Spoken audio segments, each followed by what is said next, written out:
السلام علیکم ورحمۃ اللہ وبرکاتہ.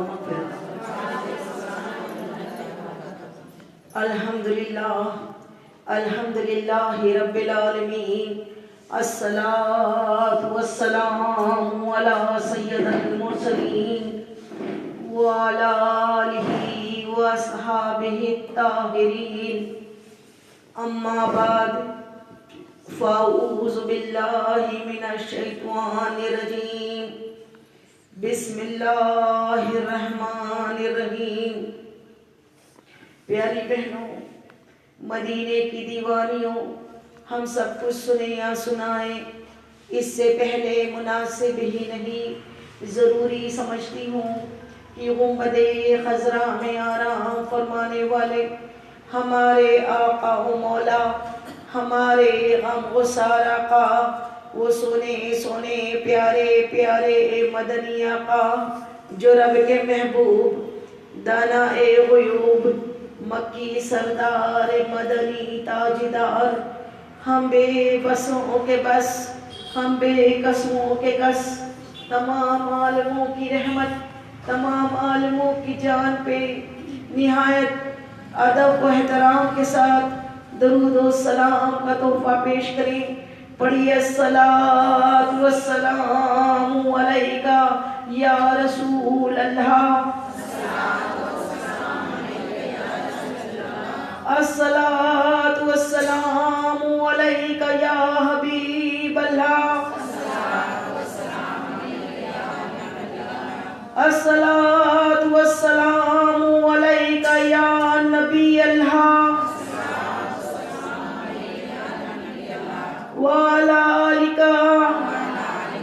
واصحابک یا نور اللہ صلی اللہ تعالی علیہ وسلم.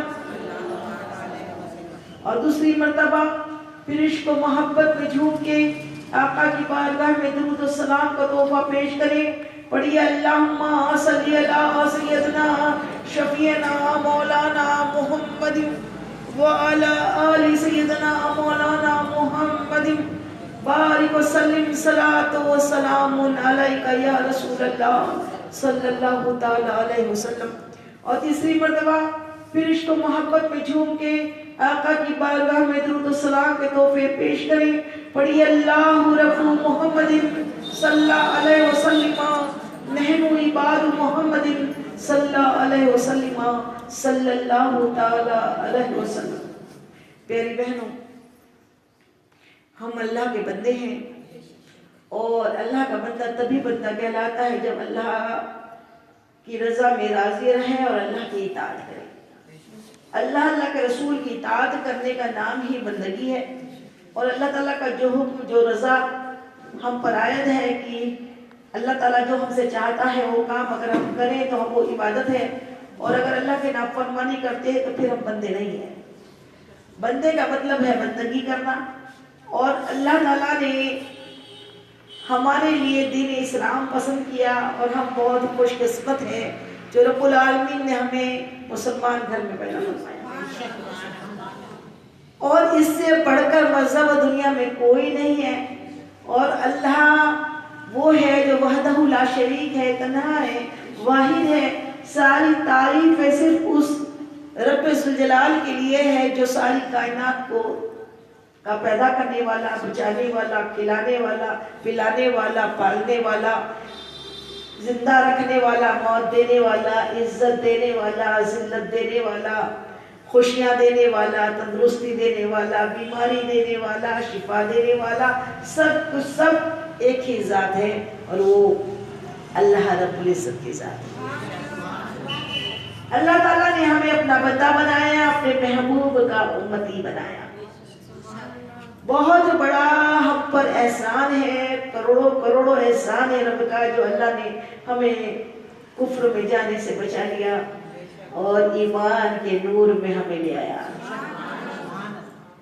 تو اللہ کی عبادتوں میں 5 کلمے کے بعد 5 وقت کی نماز ہے، روزہ ہے، رمضان المبارک کے روزے ہیں، زکوٰۃ ہے، حج ہے. اور ادھر حقوق العباد میں رب العالمین نے یہ بھی پیپر ہے، یہ بھی امتحان ہے.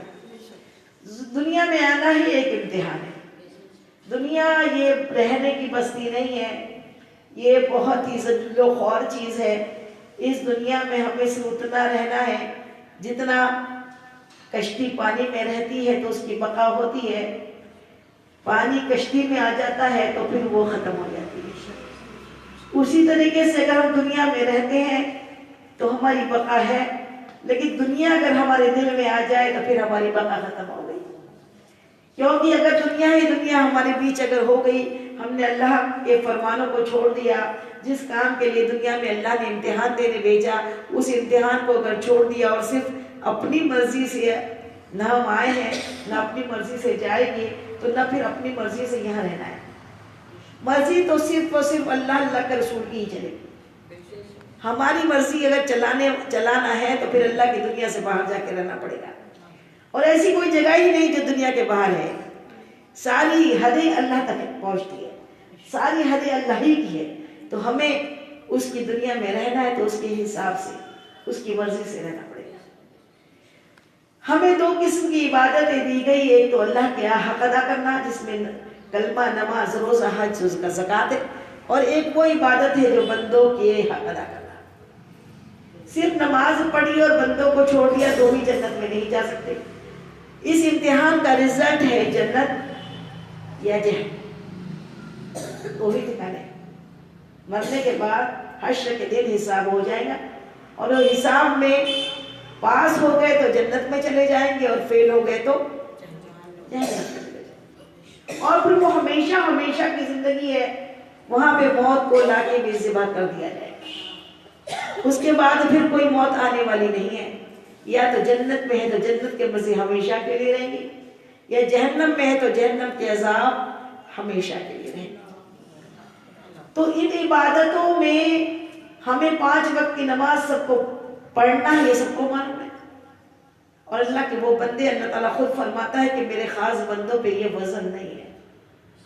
5 وقت کی نماز بھاری نہیں ہے، لیکن جو بھٹکے ہوئے ہیں ان کے لیے بڑی گرا گزرتی ہے نماز، لیکن جو یہ مان لیتا ہے میرا رب ہی میرے لیے سب کچھ ہے اور وہ بندگی کے بغیر بندہ نہیں ہے، تو وہ ایک وقت کی نماز بھی قضا نہیں کرتا، اور رمضان کے روزے بھی پابندی سے رکھتا ہے، زکوٰۃ بھی پوری نکالتا ہے، حج بھی جلد سے جلد ادا کرتا ہے۔ یہ اللہ کو راضی کرنے کے کام ہے، لیکن اللہ تعالیٰ نے اتنے میں امتحان ختم کر دیا، امتحان اب اور بڑھ کر ہے، اور وہ امتحان ہے حقوق العباد، اللہ کے بندوں کے حق ادا کرنا۔ اس میں کون کون آتے ہیں؟ سب سے پہلے اللہ کے رسول کے بعد اگر کوئی رشتہ ہے تو وہ والدین کا رشتہ ہے، پھر شوہر کا، بیوی کا، بچوں کا، بھائی بہنوں کا، تمام اپنے ننیحال ددیال، تمام جتنے رشتہ دار ہمارے بائی بلڈ ہے، جو خون کے رشتے ہیں ان کو نبھانا، پھر اس کے بعد میں ہمارے پڑوسیوں کے حق کو ادا کرنا، اس کے بعد ہمیں تمام دنیا میں جتنے اللہ کے بندے ہیں ان کے ساتھ حسن اخلاق کے ساتھ رہنا۔ حسن اخلاق جو ہے نصف دین ہے، آدھا دین کیا ہے؟ حسن اخلاق، اچھا خلق مل جانا سب سے بڑی نعمت ہے۔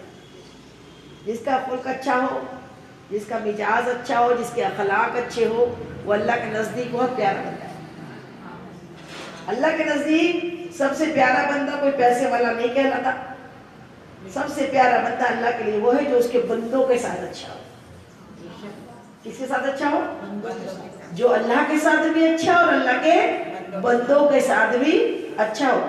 اللہ کے ساتھ اللہ کی حق ادا کرنا بڑی بات نہیں، عبادت کرنا، لیکن بندوں کو نبھانا معمولی بات نہیں، اور خاص کر رشتہ داروں کو نبھانا۔ اللہ تعالیٰ نے یہ امتحان بڑا سخت رکھا ہے، اسی لیے ام المومنین بی بی عائشہ صدیقہ رضی اللہ تعالیٰ عنہ ہماری امی ارشاد فرماتی ہے کہ اے اللہ تو کاش و کاش عائشہ کو جھاڑ، پہاڑ، پیڑ، پودا، پتا بنا دیتا تو عائشہ کو کوئی حساب نہیں دینا۔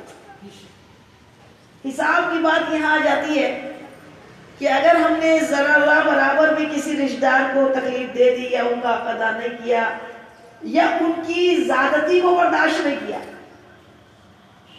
تو بھی پرابلم۔ رشتے ٹوٹتے ہوئے دیر نہیں لگتی. اس لیے رشتوں کو نبھانے کے لیے کیا چیز کی سب سے زیادہ ضرورت ہوتی ہے؟ حسن اخلاق کی. حسن اخلاق ہوگا تو رشتے نبھیں گے. دوسرا برا بھی ہو تو ہم اگر اچھے ہیں تو نبھ جائے گا, اور اگر ہم ہی خراب ہے اور ساری دنیا اچھی ہے تو پھر کس سے ملے گا. اس لیے اسی چیز کو اللہ نے پسند کیا ہے. کس چیز کو؟ جوڑنے کو پسند کیا.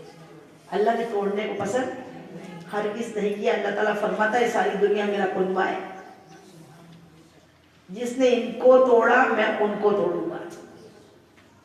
جس نے ان کو توڑا پھر میں انہیں توڑوں گا.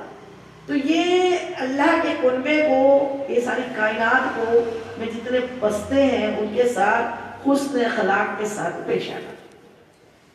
یہ قطع تعلقی جو ہوتی ہے یہ سب سے بڑا کبیرہ گناہ ہے, رشتوں کو توڑنا اور اپنوں کو نبھانا سب سے بھاری بات. اسی ضمن میں ایک چیز یاد آ رہی ہے کہ ایک بزرگ کے پاس ایک شخص آیا, کہنے لگا حضرت بہت پریشان ہو, رونے لگا.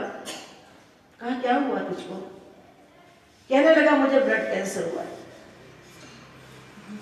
بلڈ کینسر, اب سنیے آپ, کینسر نام سے ہی سمجھ میں آ جاتا ہے کہ موت تو قریب ہے. اب بلڈ کینسر بولے تو اور بھی زیادہ قریب, جب تک بلڈ دیتے رہے تب تک بات بنتی ہے, لیکن زندگی کوئی گارنٹیڈ نہیں رہتی. ویسے بھی کسی کی زندگی گارنٹیڈ نہیں ہے. ہر کسی نے یہ سوچنا چاہیے مجھ کو بلڈ کینسر ہو گیا. اتنا سوچ لیا تو کم سے کم دنیا میں زیادہ چپکے گا نہیں. وہ رونے لگا. حضرت نے پوچھا کہاں کے ہو؟ کہا پشاور. کہا پشاور میں رہتے ہو, کیا کرتے ہو؟ کہا بہت بڑا کاروبار ہے, بہت بڑا اربوں خربوں کا ویپار ہے, بزنس سے اچھا ہے, لیکن مجھے یہ بیماری ہو گئی. کہا صحیح میں پشاور کے ہو کہ کہیں اور کے ہو؟ رہنے والے کہاں کے ہو یہ بتاؤ؟ کہا جی فیض آباد. بولے وہ کب سے وہاں سے نکلے ہو؟ کہا 20 سال ہو گئے. 20 سال سے میں اپنا وطن چھوڑے نکلا ہوں. پھر کبھی گئے ہو؟ کہا نہیں. تو اور بھی کوئی رشتہ دار تو تیرے ہوں گے نا فیض آباد میں, کہ سب کے سب شہر چھوڑ دیے, گاؤں سب نے چھوڑ دیا کیا؟ کہا نہیں, سب ہیں, میرے نان کے, داد کے, ننیال دریال سب ادھر گئی ہے, سارے رشتہ دار کیسے؟ بولے غریب حالت میں, اور تو امیر ہو گیا.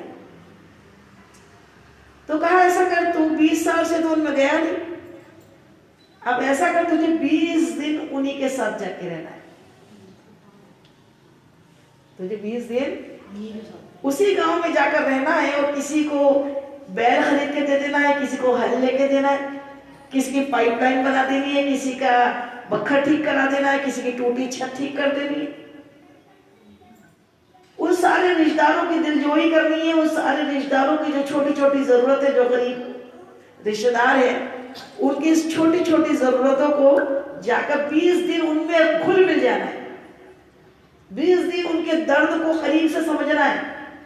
تجھے اللہ نے جتنا دیا ہے ان پر چھوٹے چھوٹے کام کر کے خرچ کرنا ہے, اور 20 دن انہی کے ساتھ گزار کر میرے پاس آنا ہے. کہا حضرت جو کو وہ بندہ بڑے اچھے سے حضرت کی نصیحت سن کر اپنے گاؤں پہنچا. فیض آباد میں جا کر اس نے وہی کیا جو حضرت نے کہا تھا. سب میں اتنا گھل مل گیا کہ وہ بھول ہی گیا کسی بڑے شہر میں رہتا. وہ اپنے اے سی اور کارے اور سب چیز بھول گیا. 20 دن ان میں رہ کے بڑی محبت ملی, بڑی خوشی محسوس ہوئی. 20 دن بعد وہ حضرت کے پاس پہنچا. کہا حضرت آپ کے کہے مطابق وہی کیا جو آپ کا حکم تھا, اب آپ کی خدمت میں آیا ہوں. انہوں نے کہا ایسا کر, اب جا کے اپنا بلڈ ٹیسٹ کرا لے. بڑی کمال کی بات ہے اور یقیناً بات ہے کہ جب 20 دن بعد اس نے اپنا بلڈ ٹیسٹ کرایا تو رپورٹ نیگیٹو تھی. کہیں دور دور تک اس کو بلڈ کینسر نہیں تھا.